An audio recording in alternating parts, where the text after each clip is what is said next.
Kalyandurg MLA Surendra Babu వర్గీయులు AR constable పై దాడి చేశారంటూ వచ్చిన ఆరోపణలు అవాస్తవమని అనంతపురం డీఎస్పీ శ్రీనివాసరావు స్పష్టం చేశారు. నిన్నటి రోజు ఏఆర్ కానిస్టేబుల్ హరినాథ్తో పాటు ఆయన భార్య నాల్గోపట్టణ పోలీస్ స్టేషన్ వద్ద ఆందోళన చేయటం సంచలనంగా మారింది. ఎమ్మెల్యే సురేంద్రబాబు బంధువర్గం తమపై దాడి చేశారంటూ ఆరోపణలు చేశారు. పోలీసులు దీనిపై కేసు నమోదు చేయలేదని వారు ఆరోపించారు. దీనిపై డీఎస్పీ శ్రీనివాసరావు ఇవాళ మీడియా సమావేశం నిర్వహించారు. హరినాథ్, భువనేశ్వర్ చౌదరి ఒక భవనం పైన కింద ఉన్నారని, హరినాథ్ పిల్లలు ఆడుకునే సమయంలో భువనేశ్వర్ కారుకు తగిలిందన్నారు. ఈ సమయంలో ఇరువురు కుటుంబంలోని మహిళలు గొడవ పడ్డారన్నారు. ఆ తర్వాత వారు పోలీస్ స్టేషన్లో కూడా ఫిర్యాదు చేశారన్నారు. మరుసటి రోజు కూడా ఇదే తరహాలో వారి మధ్య గొడవ జరిగిందన్నారు. అయితే వీరిచ్చిన ఫిర్యాదుల మేరకు కేసులు నమోదు చేసినట్లు తెలిపారు. కానీ కేసులు నమోదు చేయడం లేదని, ఎమ్మెల్యే బంధువులు ఉన్నారంటూ వచ్చినవన్నీ అవాస్తవాలన్నారు. ఇలా ప్రచారం చేసిన వారిపై కఠిన చర్యలు తప్పవని హెచ్చరించారు. నిన్న అనంతపురం 4th టౌన్ పరిధిలో అయ్యప్ప స్వామి దగ్గర రామ్నగర్ ఏరియాలో 2 కుటుంబాల మధ్య జరిగిన గొడవలో హరినాథ్ అనే కానిస్టేబుల్ ఏఆర్ కానిస్టేబుల్ ఇచ్చిన రిపోర్ట్ని నమోదు చేయలేదని చెప్పి అవాస్తవాలు రాయటం జరిగింది. ఆ అవాస్తవాలను ఖండిస్తూ ఈరోజు మనం ప్రెస్ మీట్ పెట్టడం జరిగింది. దీనిలో అసలు విషయం ఏంటంటే, హరినాథ్ అనే ఏఆర్లో పనిచేస్తున్న కానిస్టేబుల్, అలానే భువనేశ్వర్ చౌదరి అని చెప్పేసి వీళ్ళిద్దరూ ఎలైట్ అపార్ట్మెంట్లో కింద ఫ్లోర్లో భువనేశ్వర్ చౌదరి ఉంటారు, ఫస్ట్ ఫ్లోర్లో హరినాథ్ అనే ఏఆర్ కానిస్టేబుల్ ఉంటారు. వీళ్ళు కొంతకాలం బాగానే కలిసిమెలిసి ఉన్నారు, బాగానే ఉంది. అయితే రీసెంట్గా ఒక 2 months బ్యాక్ చిన్నపిల్లలు, అంటే ఈ హరినాథ్ పిల్లలు క్రికెట్ పక్క ఇంటి ప్రభాకర్తో ఆడుకుంటా ఒక బాల్ వెళ్ళి అక్కడ ఈ భువనేశ్వర్ చౌదరికి సంబంధించిన కారు యొక్కకి తగిలింది బాల్. ఆ విషయంలో చిన్న వివాదం జరిగింది. ఆ వివాదం జరిగింది వాళ్ళ మధ్య, అలానే డిస్ప్యూట్స్ వాళ్ళ మధ్యలో ఆ మనసులో ఉండిపోయినాయి. నిన్న 10వ తారీఖు మరలా ఈ ప్రభాకరు ఆ హరినాథ్ కానిస్టేబుల్ యొక్క సన్ను కొంతమంది కలిసి క్రికెట్ అక్కడే ఆడుతుంటే, ఈ భువనేశ్వర్ చౌదరికి సంబంధించిన అతని భార్య కళ్యాణి అనే ఆవిడ ఇక్కడ క్రికెట్ ఆడొద్దని చెప్పి అబ్జెక్షన్ పెట్టింది. ఆ సమయంలో ఆడవాళ్ళందరూ కలిసి మళ్ళా ఇరువురు నెట్టుకోవడం జరిగిందన్నమాట. దాని మీద 4th టౌన్ పోలీస్ వారికి ఇన్ఫర్మేషన్ వస్తే ఇమీడియట్గా 4th టౌన్ పోలీస్ వారు ఇన్స్పెక్టర్ గారు వీళ్ళంతా వెళ్ళేసి బోత్ పార్టీస్ని ఇరువురుగా ఉండేవాళ్ళు మీరు ఇట్లా చేయడం మంచి పద్ధతి కాదని చెప్పేసి మందలించడం జరిగింది. దాని మీద మేము సఖ్యతగా ఉంటామని చెప్పారు.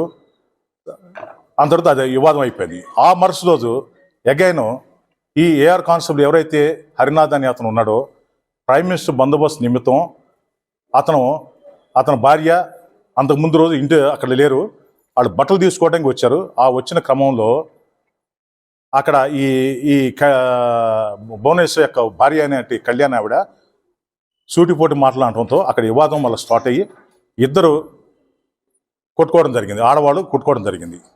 అంతే తప్ప దీనిలో ఇతరులు వచ్చేసి వీళ్ళని కొట్టడం అనేది అవాస్తవాలు.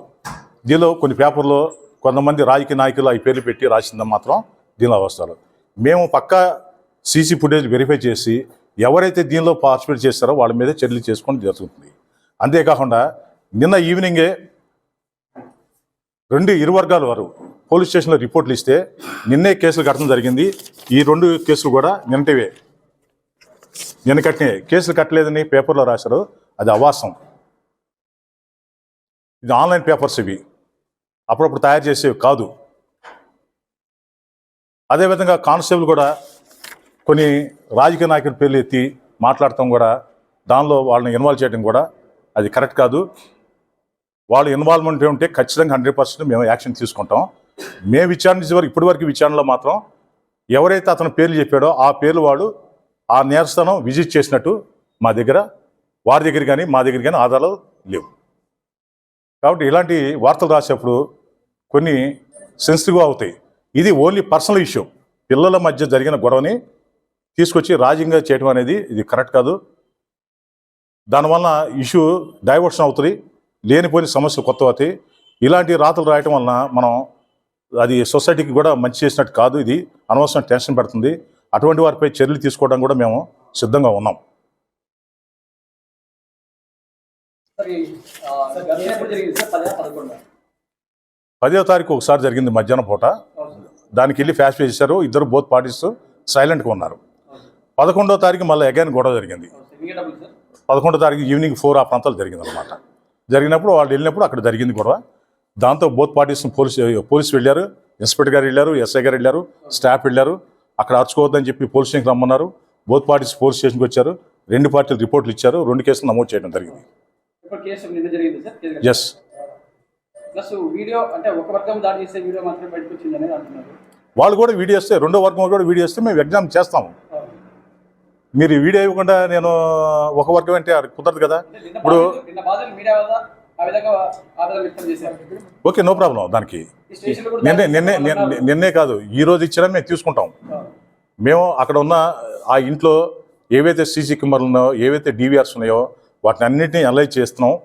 ఖచ్చితంగా ఎవరైతే రియల్గా దానిలో ఇన్వాల్వ్ అయ్యారో వాళ్ళని ఖచ్చితంగా మేము శిక్షిస్తాం. స్టేషన్లో ప్రభావితం దాడి జరిగిందని ఆరోపించారు. స్టేషన్కి బోత్ పార్టీస్ వచ్చారు, మాట్లాడుకున్నారు. స్టేషన్లో దాడి జరిగింది అనేది అవాస్తవం.